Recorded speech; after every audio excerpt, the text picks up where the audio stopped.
So good morning no mga kabakal. So magsugod na ta karon og buhos. So i-plaster sa namo ng atong mga posti.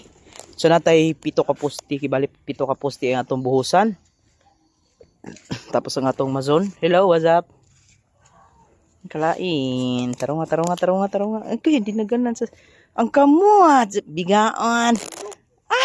Plaster sa namo ang atong posti ni Jonah. Plaster to dito. Magbuhos ta karon para mahumana no kay balhin na punta og Victor subdivision. Busy.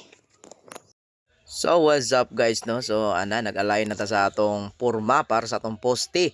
Lasukat din yato itong building nga gibuhat no kay 7 by 7 ang building ang atong gibuhat no. So mo na karon no 30 by 30 cm yung poste ginawa natin, tapos 7 poste ang ginawa natin. Nilagyan nating poste sa tunga para matibay talaga. Tapos may slab to yung flooring niya guys no. So ayan na. Pag kinabukasan no, hindi na namin pinatagal, tinanggal na namin yung forma niya para madaling tuyo yung poste natin guys. So ayan na, nakita niyo na medyo humok pag gamay ang atong siminto, magpaksi-paksi pag gilangkatan ginamuna kaya nga mong iriya nga mong gi simintuan na timingan yung nga nag-ulan na nya tunong pod sa kanal gamay. So perting basa tanawan ninyo mura nagtuna no taga salom-salom na si Taulo. So unana kalapok jud kaayo no pastilan. Unang giamtos ginamo na diag limas kay para makabuhos mi kay para dili mahilaw ang atong siminto guys. So sinaw kayo basta pinuli katong gamiton sinaw kayo pero gilangkatan lang ginamo ni pagkaugma mismo mo nang nangapaksiga may ang kanto, pero sige lang kay ato pa man ang pinisingan no. So pagkahumana ni ato na pud na siyang kabilyadahan din guys ba para sa atong beam dayon. So tanawan niyo ni mga video nato. What's up man? So update pud ta pag magbuhos na ta sa pikas nga side. Hala. So may update na to diri no sa kaduha na to nga project no. Update lang ta pag magbuhos na pud mi sa pikas poste. Tulo ka poste ni para makompleto na ni nga building. Di napatay kalutanan po dito duha para sa atong dirty kitchen no. So what's up, mao tong update natin today. Naglangkat sa porma magbuhusan ni atong Miyerkules. So Huwebes gilangkatan na namo din.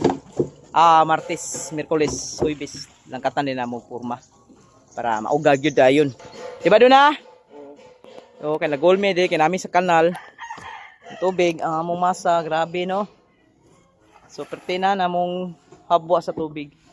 So what's up? Tapos ang isa, tana. Tapos ang panahon no, gadagom na gyud. What's up man? What's up man?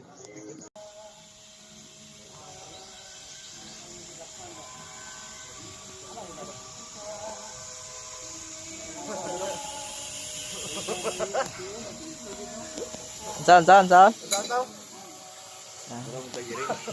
Kasi Kylie, kaligo.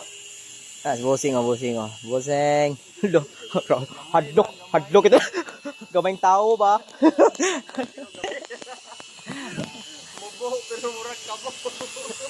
So, blast na mga boss na poste na di ano. Para sa building gid. Nani kalapok, Bibo Kadjo. What's up?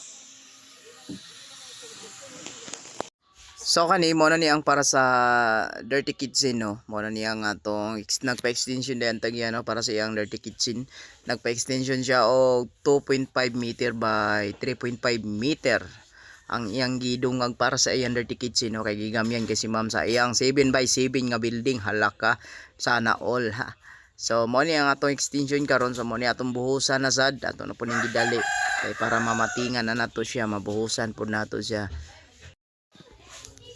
So nagkabilyada nami guys, nakapaspas no. So nagkabilyada nami para sa atong beam. Hala ka, paspasan ta na ginigayo kay gaan ra kani nga building guys no, kay ang uban gamit na to sa babaw ani tubo ra ato isumpay nga poste ani, piling halublag din ang uban cladding no. So railings lang dayon.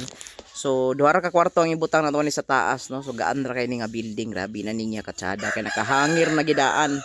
So mo na no si Rads grabing layog-layog perti inita sa panahon kay ning init na gid ang Mindanao no sa luso na sad ang nag-ulanag ayo. So napasalamat gid ta nga medyo ning init gid sa tong lugar kay makabuhos kita sa atong beam para di gid magkahilaw-hilaw ang atong masa no. So upat ra mi naglayag-layo ganun kalingawan na mo ano kay napatay project naghulat no sa Victor subdivision no kang Ma'am IC.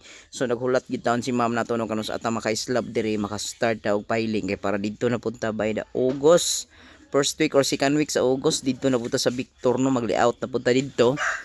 Importante nga mahuman na ako nig flooring ni dire na day magpiling diri silang duna dayon atong mason.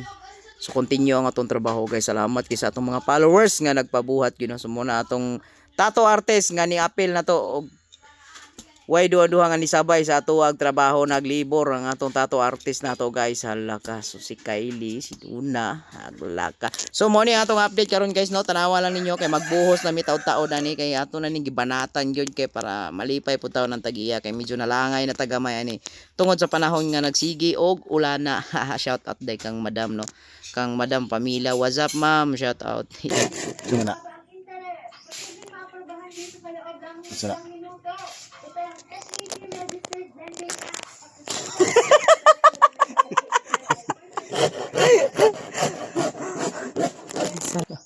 Is bossing dire. Relax na kayo. Ah! Relax wa. Nayangin. Kylie! Oh. Si Radboy. Radboy. Radboy niya Radboy. Hinayag wangi, Brad. So nagbuhos na mi sa beam no.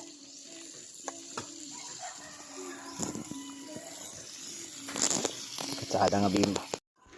So nag-start na mi og pahuman. Start so nagpahuman na din mi og buhos no. Last beam na din na mo nga buhos no.